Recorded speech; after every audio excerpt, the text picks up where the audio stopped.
నమస్తే, welcome to our channel. నేను మీ విజయ్. మీకు అన్వాంటెడ్ హెయిర్ వస్తుందా అమ్మాయిలకి? సో ఈ వీడియో చూడండి. నమస్తే మ్యామ్. హలో అండి మేడం. మామూలుగా దేవుడు అబ్బాయిలకి బాడీ పార్ట్స్లో కొన్ని చేంజెస్, అమ్మాయిలకి కొన్ని చేంజెస్ ఇలా ఇస్తున్నాడు. కానీ హెయిర్, మీసాలు, గడ్డాలు అనేవి అబ్బాయిలకి ఉంటాయి. ఈ మధ్య కొంచెం లేడీస్ కూడా చాలా ఇబ్బందిగా ఫీల్ అవుతున్నారు. అవి అసలు ఎందుకు వస్తాయి మ్యామ్? ఇది కంప్లీట్లీ హార్మోనల్ అండి. దీన్ని ఫేస్ మీద హెయిర్ రావడం అంటే దాన్ని హిర్సుటిజం అంటారు. అది మెయిన్లీ ఏంటంటే మేల్ హార్మోన్ అంటే ఆండ్రోజన్ ఇంక్రీజ్ పెరిగిపోయి దానివల్ల అలా ఫేషియల్ హెయిర్ గ్రోత్ అవుతుంది. అప్పర్ లిప్ కానివ్వండి, చిన్ కానివ్వండి. మెయిన్ రీజన్ ఏంటంటే దీనికి పీసీఓడి అనేసి ఒక ప్రాబ్లం ఉంది. ఏంటంటే పాలిసిస్టిక్ ఓవేరియన్ డిసీజ్ అనేసి. దీనివల్ల పీసీఓఎస్ కూడా ఉంది, పాలిసిస్టిక్ ఓవేరియన్ సిండ్రోమ్. దీనివల్ల ఎందుకంటే ఇందులో కంప్లీట్లీ హార్మోనల్ ఇంబ్యాలెన్స్ అవుతాయి. మేల్ హార్మోన్ పెరిగిపోతుంది ఇందులో, ఆండ్రోజన్. అది ఒక్కటే కాదు, ఆ మేల్ హార్మోన్ పెరిగేసి జెంట్స్లో ఎలా బాల్నెస్ వస్తుందో బట్టతల, అది కూడా వచ్చేస్తుంది లేడీస్లో ఎక్కువైపోయి.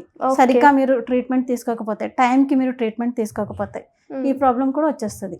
Okay ma'am. ఇప్పుడు permanent hair treatment, hair removal treatment అని చెప్పేసి చాలా లేజర్ ట్రీట్మెంట్స్ అని వచ్చేసినాయి.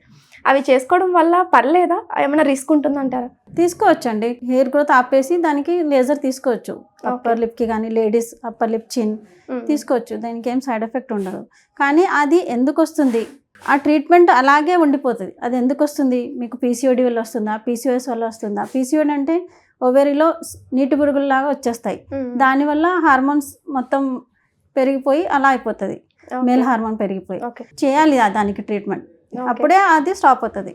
Okay ma'am. ఇప్పుడు అసలు మనకి పీసీఓడి, పీసీఓఎస్ ఉంది అని చెప్పడానికి మనలో అంటే ఏం చేంజెస్ చూసుకుని మనం కనిపెట్టాలి? పీసీఓడి, పీసీఓఎస్లో ఏమవుతుందంటే అమ్మాయికి పీరియడ్స్ సరిగ్గా రావు, నెలకి రావు. వచ్చిన 2 నెలలకు వస్తుంది, లేకుంటే 3-4 నెలలకు వస్తుంది. అది కూడా ఎప్పుడైనా టాబ్లెట్స్ వాడితేనే వస్తుంది. అది కాకుండా వాళ్ళకు సెంట్రల్ ఒబెసిటీ ఉంటుంది. కడుపు మీద చాలా బరువు ఎక్కువైపోతుంది. బాడీ మొత్తం లీన్గా ఉంటుంది, కానీ మధ్యలో కడుపు దగ్గర, నడుము దగ్గర వెయిట్ ఎక్కువ ఉంటుంది. ఈ ప్రాబ్లం ఉంటుంది. అందులో పెళ్లి తర్వాత వాళ్ళకు పిల్లలు పుట్టారు, ఇన్ఫర్టిలిటీకి వచ్చేస్తారు, సంతానాలేమి సమస్యకి వచ్చేస్తారు. ఓకే. దీనికి సంబంధించి కూడా యునానీలో ఏమన్నా ట్రీట్మెంట్ ఉందా? యునానీలో ఉందండి. పీసీఓడికి చాలా మంచి ట్రీట్మెంట్ ఉంది, సైడ్ ఎఫెక్ట్స్ లేకుండా, without any side effects. Okay. So విన్నారు కదా, ఇప్పుడున్న మోడర్న్ లైఫ్ స్టైల్కి హెయిరే కదా, ఏముందిలే ట్రీట్మెంట్స్ ఉన్నాయి కదా అని చెప్పేసి నార్మల్గా ఇలా లేజర్ ట్రీట్మెంట్స్ కానీ, పర్మనెంట్ హెయిర్ రిమూవల్ ట్రీట్మెంట్స్ కానీ చేసుకుంటుంటారు. అలా కాకుండా ఇది అసలు ఎందుకు వస్తుంది? హార్మోనల్ ఇంబ్యాలెన్స్ వల్ల అని మేడం చాలా క్లియర్గా చెప్పారు. ఇలాంటి ప్రాబ్లం ఉంటే ముందు మీరు ఖచ్చితంగా డాక్టర్ని కన్సల్ట్ చేయండి. కింద కనిపిస్తున్న నెంబర్కి మీరు కాల్ చేసి కన్సల్ట్ అవ్వండి. Thank you so much. Thank you ma'am. Thank you.